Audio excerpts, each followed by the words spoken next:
मिरज आणि सांगोला मतदारसंघाच्या पदाधिकाऱ्यांच्या बैठकीसाठी त्या व्यासपीठावर उपस्थित असलेले आपल्या शिवसेनेचे राष्ट्रीय सरचिटणीस माजी खासदार आदरणीय राहुल शेवाळे साहेब, आपल्या लोकप्रिय खासदार आदरणीय ज्योतिताई वाघमारे, त्यांनी गुवाहाटीची झाडी डोंगर साधा समुद्र आपल्याकडे पोहोचवले ते आमच्या सर्वांचेच मार्गदर्शक माजी आमदार आदरणीय शहाजी बापू, आपले संप्रमुख चंद्रहाजी पाटील, व्यासपीठावर उपस्थित असलेले आदरणीय साईनाथजी, विजयजी कोकणे, दत्तात्रयजी, व्यासपीठावरील सर्व शिवसेनेचे या मतदारसंघातील पदाधिकारी, युवा सेनेचे पदाधिकारी, महिला आघाडीचे पदाधिकारी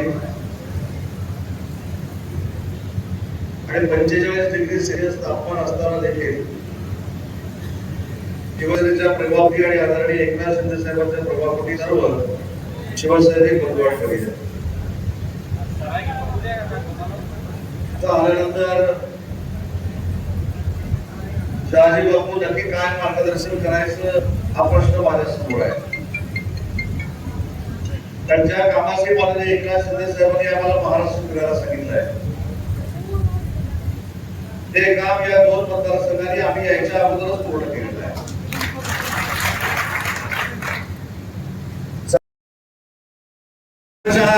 आदर्शावर आपली संघटना चालते. आनंद दिघे साहेबांच्या आदर्शावर जर संघटना चालत असेल तर आनंद दिघे साहेब देखील ठाण्याचे जिल्हा प्रमुख होते हे आपल्याला विसरून चालणार नाही. आणि आपले शिवसेनेचे मुख्य नेते ज्यांच्या नेतृत्वावर विश्वास ठेवून आपण काम करतो, मला द्यायचं आहे की कुठच्या तरी नेत्याचा डावा उजवा होण्यापेक्षा माननीय एकनाथ शिंदे साहेबांचा निष्ठावंत कार्यकर्ता जर झाला तर आयुष्यामध्ये तुम्हाला काही कमी पडणार नाही, जे आम्हाला पडणार नाही. आणि म्हणून ही भूमिका स्पष्ट आहे. कोण कोणाच्या गाडीत फिरतो, कोण कोणाच्या गाडीचा दरवाजा उघडतो, कोण संपर्क प्रमुखांना मोठा हार घालतो आणि कोण राहुल शेवाळेला मोठा बुके देतो, त्याच्यावर तुमचं आता पद अवलंबून आहे. जो साहेबांसाठी काम करेल, जो शिवसेनेसाठी काम करेल, तो पंचायत समितीपासून आमदारकीपर्यंत खासदारकीपर्यंत स्वतःची ताकद निर्माण करेल, अशा कार्यकर्त्याला आता पद द्यायचं हा निर्णय माननीय एकनाथ शिंदे साहेबांनी घेतला. काही ठिकाणी मला आश्चर्य वाटलं महाराष्ट्रामध्ये फिरताना. ज्यावेळी आम्ही सगळे गुवाहाटीला गेलो त्यावेळीची पक्षाची परिस्थिती थोडी वेगळी होती. त्यावेळी जे समोर आले त्यांना आपण शिंदे साहेबांच्या नेतृत्वाखाली मदत दिली, पण त्याच्यातून 90% मुंबईमध्येच असायचे. आपण मला कधी कधी प्रश्न पडायचा, कॅबिनेट मंत्री मी आहे की जिल्हा प्रमुख आहे? मंगळवारचं जिल्हा प्रमुखांना विचारलं तुम्ही इकडे का आलाय, ते मला सांगायचे की साहेब कॅबिनेट आहे. आणि कॅबिनेट कोणाची? जशी की आमची. बरं, मंगळवारची कॅबिनेट झाली, बुधवारी परत भेटले, बुधवारचं तुझं काय आहे? नाही, कॅबिनेट मध्ये जे काही ठरले त्याची अंमलबजावणी करायची आहे.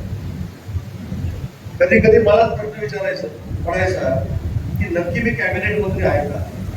कारण सगळे जिल्हा प्रमुखच कॅबिनेटच्या मीटिंगसाठी मुंबईमध्ये असायचे. मुंबईमध्ये नक्की आलं पाहिजे. आपल्या तालुक्याला, आपल्या गावाला, आपल्या महाराष्ट्राला न्याय देण्यासाठी मंत्रिमंडळाची बैठक ही अतिशय महत्वाची आहे. पण मंत्रिमंडळाची बैठक ही फक्त मंगळवारची असते, सोमवार ते शनिवार नसते. अनेक लोक, अनेक पदाधिकारी आम्ही मुंबईला बघितलेले आहेत. आणि म्हणून नवीन एक क्रायटेरिया साहेबांनी लावलाय, कमीत कमी वेळा मुंबईला येणारा आणि जास्तीत जास्त जिल्ह्यामध्ये संघटनेचं काम करणारा हाच भविष्यामध्ये तुमचा जिल्हा प्रमुख असणार आहे, हे देखील आपण लक्षात ठेवावं. आणि म्हणून मी चंद्रहार पाटलांचं देखील मगाशी देखील कौतुक केलं. आज संपर्क प्रमुख झाल्यानंतर पायाला वेगळी बांधून ते संपर्क प्रमुख म्हणून फिरत आहेत. शहाजी बापू सारख्या सगळ्या नेत्यांचा त्यांना आशीर्वाद आहे. आणि आम्ही जे सकाळपासून बघतो तर प्रत्येकाला एकत्र ठेवण्याचं काम माननीय चंद्रहार पाटील साहेब करतायत, ज्योतिताई देखील करतायत.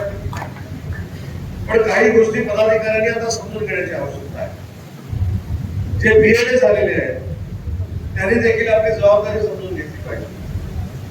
आणि अजून एक सांगतो साहेबांच्या वतीनं, BLA म्हणजे बूथ प्रमुख, आणि बूथ प्रमुख हा आपल्या पक्षाचा खडा आहे. त्या बूथ प्रमुखाला आणि त्याच्या घरच्यांना संरक्षण देण्याचं काम देखील माननीय एकनाथ शिंदे साहेब भविष्याच्या कारकिर्दीमध्ये करणार आहेत. आणि असं करणारं नेतृत्व हे देशातलं पहिलं नेतृत्व असणार आहे. आता संरक्षण देणार आहेत म्हणजे कोणाला तरी असं वाटेल की आमच्या बरोबर जसे बॉडीगार्ड आहेत तसे बॉडीगार्ड मिळणार आहेत, आणि उद्यापासून पत्र यायला तयार होते की मी या गावचा BLA आहे, मला संरक्षण देण्यात यावं. असं संरक्षण नाही, तर कौटुंबिक संरक्षण देण्याचं काम माननीय एकनाथ शिंदे साहेब करणार आहे. तुमच्या घरावर कधी आपत्ती झाली, तुमच्यावर कधी आपत्ती झाली, शिवसेना पक्ष तुमच्या सोबत आहे, शिवसेना पक्ष तुमच्या पाठीशी आहे, असं सांगणारं आणि असं ठरवणारं संरक्षण माननीय एकनाथ शिंदे साहेब तुम्हाला देणार आहे. त्याच्यामुळे आपली फार मोठी जबाबदारी आहे. मगाशी पहिल्यांदा असताना बाबा राजाने एक चांगली संकल्पना मांडली की जे आमचे BLA आहेत त्यांना स्मार्ट कार्ड देण्याची योजना त्यांनी सुरू केलेली आहे. स्मार्ट कार्ड म्हणजे काय? तुमचं ओळखपत्र आहे, हे शिवसेनेचं ओळखपत्र आहे, हा शिवसेनेचा दरार आहे, हा शिवसेनेची आक्रमकता आहे. अशा पद्धतीचं स्मार्ट कार्ड आपण वापरावं. नाहीतर ते स्मार्ट कार्ड आपण तयार केलं की ते कार्ड घेऊन काही लोक दुकान सुरू करतात. तर अशा पदाधिकाऱ्यांना आता पदावर घेतलं जाणार नाही.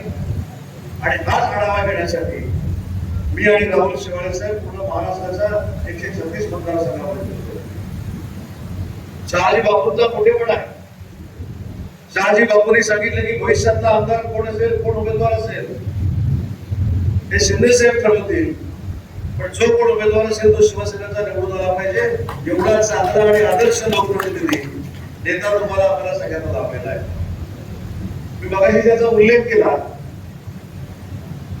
की आम्ही ज्यावेळी सगळे एकत्र गुवाहाटीला होतो ते बापूंचा एक डायलॉग फेमस झाला होता. तुम्हाला जबाबदारीने सांगतो, चिठ्ठी बापूंनी मारली होती. त्या डायलॉग मुळे गुवाहाटीचं पर्यटन एवढं वाढलं, गुवाहाटीचा एवढा विकास झाला. खरं तर गुवाहाटीचे राज्यपाल व्हायला बापूंना फेल होतं. पण मी बापूंचा त्या डायलॉगचा उल्लेख का केला आहे तुम्हाला मी सांगतो. काही नवीन आलेले आमच्या बरोबरचे सदस्य हे थोडाफार ज्यावेळी विचार करायचे तेव्हा बापूंचा डायलॉग आम्ही त्यांना ऐकून दाखवायचो. आपण काय पुढे तुरुंगात नाही, आपण जिथं झाडी आहे, तिथं डोंगर आहे, तिथं आपण आहे. त्याच्यामुळे तुम्हाला चिंता करण्याची आवश्यकता नाही.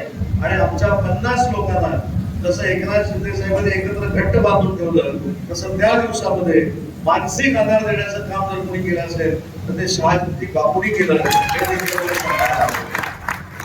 आणि म्हणून हा आपला संघटनेतला एक ठेवा आहे. बापूंनी मगाशी सांगितलं की गणपतराव देशमुख सगळ्यात जास्त वेळा निवडून आले आणि मी सगळ्यात जास्त वेळा पडण्याचं रेकॉर्ड केलं. बापू हा तुमचा मोठेपणा आहे. पण स्वतःच्या कुटुंबामध्ये स्वतःमध्ये पराभवाचं वातावरण न ठेवता दिलदारपणानं संघटना वाढवणं हा जो तुमचा स्वभाव आहे हा प्रत्येकाने घेतला पाहिजे, प्रत्येकानं स्वाक्षर केला पाहिजे. आणि आपण नेहमी असं म्हणतो की अपयशी यशाची पहिली पायरी आहे. त्याच्यामुळे किती वेळा अपयश आलं याच्यापेक्षा मला शिवसेना वाढवायची हा त्याच जो बापू तुम्ही घेतलाय, हा त्याच जर प्रत्येक एकनाथ शिंदे साहेबांच्या शिवसैनिकांनी घेतला तर आपल्या समोर जास्त शाणपणा करायचं पण धाडस पण करणार नाही. पण पदाधिकाऱ्यांनी हे मनावर घेतलं पाहिजे, हा संकल्प केला पाहिजे. आज एवढ्या जास्त तापमानामध्ये तुम्ही शिवसेनेसाठी येता, शिवसेनेवर प्रेम करता, माननीय एकनाथ शिंदे साहेबांवर प्रेम करता. असंच प्रेम आपापसातली गटबाजी बाजूला ठेवून, आपापसातले मतभेद बाजूला ठेवून फक्त साहेबांसाठी जर आपण काम केलं तर असे मानसिक सभापती महाराष्ट्राच्या प्रत्येक तालुक्यामध्ये निर्माण होतील आणि तिथे शिवसेनेचा फार मोठा एक संघ, एक सांघिकता ही प्रत्येक तालुक्यामध्ये निर्माण होईल.